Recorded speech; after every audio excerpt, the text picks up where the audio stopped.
Today in this teaching tip, I'm going to be talking about keyboards and the different kinds of keyboards, sort of the different categories, so to speak. Whether you had a keyboard in your last place and because of the quarantine, you had to up and move very, very quickly and couldn't bring the keyboard with you, or if you're just looking to get a keyboard for the first time, understand that we all have to enhance our digital footprint and fluency and capabilities. I'm going to give you some tips that will help you in your search for figuring out what's going to be the best for you, what kind of keyboard and what kind of keyboard and what price point is going to go the farthest for you. All of the keyboards that I'm going to talk about have MIDI capability through USB, meaning that you can plug them directly into a computer. That way you can make worksheets or plug them into a DAW like GarageBand or Logic or Pro Tools, Ableton, anything like that. Okay, so the first category I'm going to talk about are all keyboards that have onboard speakers, and those are distinctly different from those that don't make sound come out of them if you don't have headphones plugged in, so to speak. The first one I'm going to talk about is the Yamaha Piaggero series. Typically retails for about $300, and it's very light, it's very simple, basically just has other keyboard sounds, and has slightly weighted keys, two onboard speakers that can get reasonably loud, also headphone out, but once again it has that USB capability that is also important. And that's a great crossover once again between something that has USB capability and also has onboard speakers, and then that's under $500. So the next keyboard that I'm going to talk about is the Yamaha P125, and this typically retail for about $650. And much like the other Yamaha that I mentioned just earlier, it has primarily just keyboard sounds, and the weighted action on it is a little bit stronger. So it's going to feel a little bit more like an actual piano. It's going to be a little bit heavier, and the speakers are going to get a little bit louder. But once again, for an extra $350 over what I had just previously said. Again, though, this keyboard still has MIDI capability, which is of the utmost importance if you're going to be needing to be making worksheets and other materials for your students. So I want to talk about what if you're strapped for cash and you need something, let's say $100 or less, that's going to still give you the capability to play things into any one of these pieces of software. In that case, I would recommend something like a MIDI controller. I love the M-Audio brands because they're very durable keyboards. Specifically, the KeyStation line of keyboards, you can throw them down a flight of stairs. They're very similar to you audiophiles to like an SM58. You can toss out the Empire State Building and it will likely still work.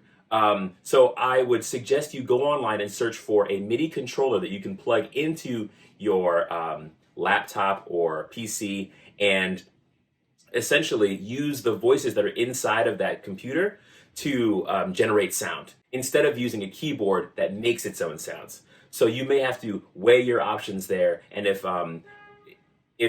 cost is a really significant factor for you, then you may want to consider getting a MIDI controller if you already have other resources to plug it into. Even an iPad will work, a phone will work as well with the right technological adapters, so to speak, and dongles to go between device to device.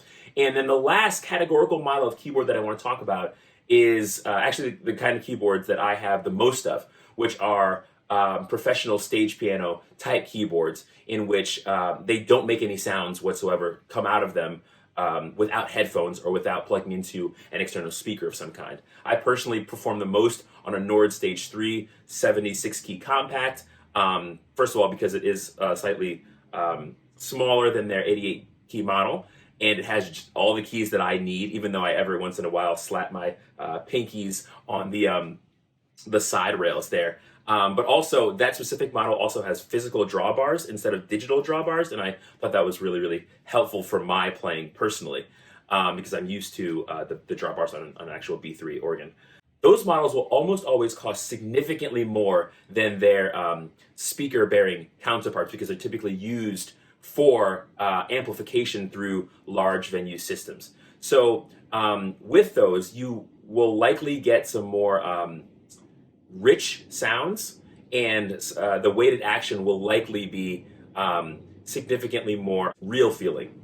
But once again, it's up to you to decide exactly what you want, exactly what's going to be right for you at your price point, and think about the practicality of it in your home. if you're going to be playing it out loud at least some of the time, and you don't have access to external speakers. Like I have about 10 speakers of different kinds and different sizes in my apartment, so it's no problem for me to have my Nord Stage 3 pump through those speakers. But if you don't have that accessibility, then you have to think, well, how am I going to play this sound out loud? If I need to play it through the onboard speakers, then I need something with onboard speakers. Or if I'm going to need to play it out loud and I'm not going to have access to other things, then I need to have a keyboard with onboard speakers or some capability for onboard speakers. And of course, I can't urge you enough to think about the accessories that you're going to need. Think about all of them, whether you're going to want a case, a stool of some kind. I just use a chair, because I don't really care. But some people really, really like the feeling of a stool. Headphones, adapters, cables, all of those things. Think of all of those things when you're making your purchasing decision as to what's going to be the absolute best for you. And when you're checking for those things, it can be really helpful to check through the specifications of exactly what you're going to need or what is in the package sold along with your keyboard. I hope this has been helpful, and if you know of other music educators who are going through something similar where they don't quite have something accessible to them where they are, or they're deliberating about what they want to purchase, share this video with them, and I hope it helps them as well.